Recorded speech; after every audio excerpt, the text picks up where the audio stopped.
80 জন বাংলাদেশি আমার এই সমস্যার মধ্যে তারা জর্জরিত। বন্ধুগণ, বিগত 17 বছরে অনেক প্রবাসী জমি জমা দোকান বা ব্যবসা বাণিজ্য অনেকে লুট হয়েছে। আমি ফ্রান্স এবং ইংল্যান্ড দুই দেশের আমি নাগরিক। আমি ব্রিটিশ নাগরিক এবং আমি ফ্রান্স নাগরিক। আমি ইচ্ছে করলে এই দুই দেশে আমার অর্জিত অর্থ দিয়ে আমি খুব ভালো থাকতে পারতাম, ভালো বিনিয়োগ করতে পারতাম। আপনারা জানেন যে 1 পাউন্ড ইকুয়াল টু এখন 165 টাকা বাংলাদেশি টাকা। সুতরাং 165 টাকা 1 পাউন্ড, 1000 পাউন্ড ইনকাম করলে কত টাকা আসে আপনি হিসাব করে দেখেন। কিন্তু আমার নেশা ছিল এরকম যে ফ্যামিলিরে সমাজে আপনার এই যে সহযোগিতা করতে করতে এটা আমরা ইউজড হয়ে গেছি। নিজের কথা আমরা কখনো ভাবিয়ে নেই যে আমার কি হবে আগামী দিনে, আমরা সেটা চিন্তা করি না।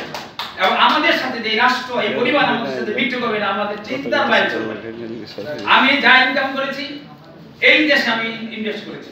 আমার কিছু টুকটাক ব্যবসা বাণিজ্য আছে সোনারগাঁয়ে, আমি সোনারগাঁয়ের ছেলে নামগঞ্জে, আপনারা তো অনেকে চিনবেন, Kolapata restaurant, Mithai, cakes and bakes, burger quick, এগুলো আমার প্রতিষ্ঠান, ব্যবসা প্রতিষ্ঠান। এই বিদেশি রেভিনিউতে আমি ব্যবসা রিলেশন করছি। আমি এনজয় করি। আমার এখানে 150-200 কর্মচারী আছে যাদের রিজিক আল্লাহ আমার হাতে দিয়েছে।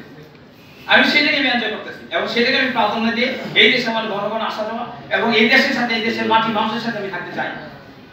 কিন্তু বেদনার বিষয়, আমার পরিবারের সদস্যরা যাদেরকে আমি রেমিটেন্স দিয়ে, তাদের গাড়ি দিয়েছি, বাড়ি দিয়েছি, ব্যবসা প্রতিষ্ঠান দিয়েছি, সুখের অট্টালিকা জায়গা তাদেরকে আমি উচ্চ স্থানে তাদেরকে আমি অধিষ্ঠিত করেছি, তারা আজকে আমাকে বাংলাদেশ থেকে বের করে দেওয়ার জন্য তারা উদ্গ্রীব হয়ে উঠেছে। টাকা না আমার প্রয়োজন, তাদের কাছে ফুরাই গেছে, তাদের প্রয়োজন ফুরাই গেছে এবং তারা লোকাল সন্ত্রাসী চাঁদাবাজ দুর্বৃত্তদের দিয়ে আমার বিরুদ্ধে তারা লিখেছে, আমার ব্যবসা প্রতিষ্ঠানে তারা হ্যাম্পার করতেছে, আমার উপর তারা দোস্তুর মতো মানসিক টর্চার তারা শুরু করে গেছে। আমি অত্যন্ত লজ্জিত যে বিষয়টা আজকে আপনাদের কাছে ওপেন এখানে আমার কথা বলতে হচ্ছে। এরকম আমার মতো ব্যক্তি অনেক আছে ভাই, ফ্যামিলির সাহায্য সহযোগিতা দেওয়ার পরে এই দেশ থেকে তারা কিছু নিতে পারেনি, বাট পালাই গেছে।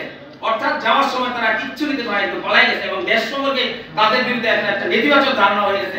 বাংলাদেশে তাদের বিরুদ্ধে করানো যাবে না, এই পরিবারকে তারা সাহায্য করা যাবে না। তার কারণটা হলো এইখানে সামাজিক মূল্যবোধ, ন্যায় বিচার, সাম্য মর্যাদার খুব অভাব রয়েছে।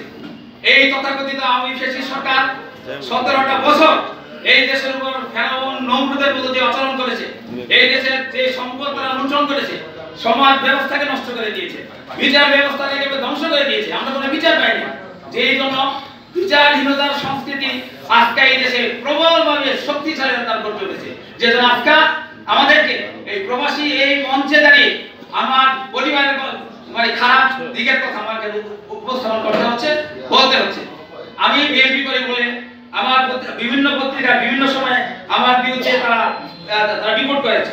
একটা রিপোর্ট করেছে, আমি একটু দেখাচ্ছি আপনাদের,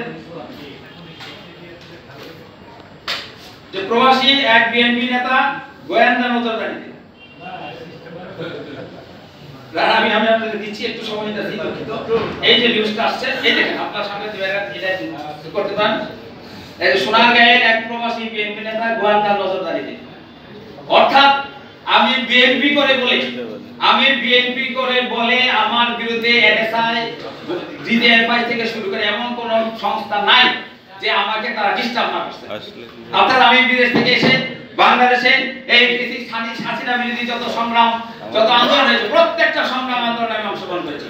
আমি রাজশাহী, বগুড়া, সিলেট, কুমিল্লা সব প্রোগ্রামে আমি উপস্থিত ছিলাম। যে কারণে তারা এই সংবাদগুলি কালেকশন করে ওই যে যাদের কথা বললাম, যারা আমার কাছ থেকে সুবিধা নিয়ে আমাকেই যারা বাংলাদেশ থেকে যারা মানে বিতাড়িত করতে চায়, তারা সেই আওয়ামী ফ্যাসিস্টদের সাথে তারা যোগাযোগ করে আমার বিভিন্ন তথ্য তারা সরবরাহ করেছে।